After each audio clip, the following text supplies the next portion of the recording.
And I want to assure you here that the fact that we removed the extra vetting does not mean that we have compromised on security. We will never, ever compromise on the security of the country.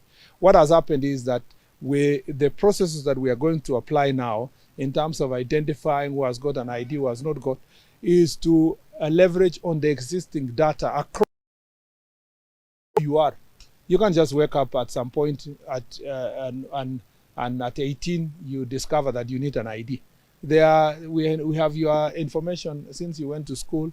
We have your information when you go for services. We have the information of your family. We have your family tree across the board. So you can't just come back and say, I want to be a citizen.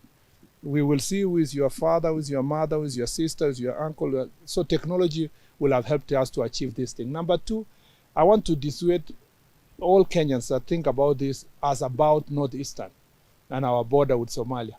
All our minds think that this policy was applying to one corner of the country. Far from it. It's not true.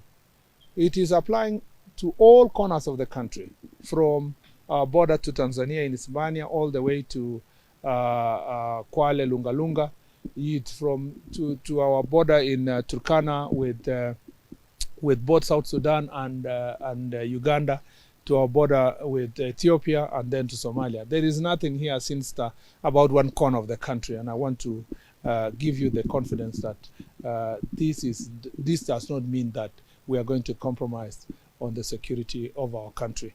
Otherwise, we appreciate your being here. I appreciate the officers who have been here. We will be having more and more of these kind of consultations. We will be having also a very more structured communication that involves all the officers that are performing their functions in different parts.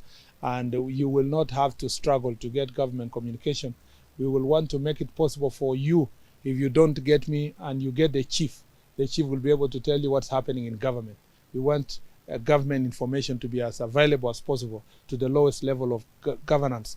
And as you know, we are strengthening the administration bill, and we want to bring on board all the structure of administration up to the village level. And again, we will share with you the legislative and policy framework that we are putting in place. Otherwise, asante sana, and may God bless you.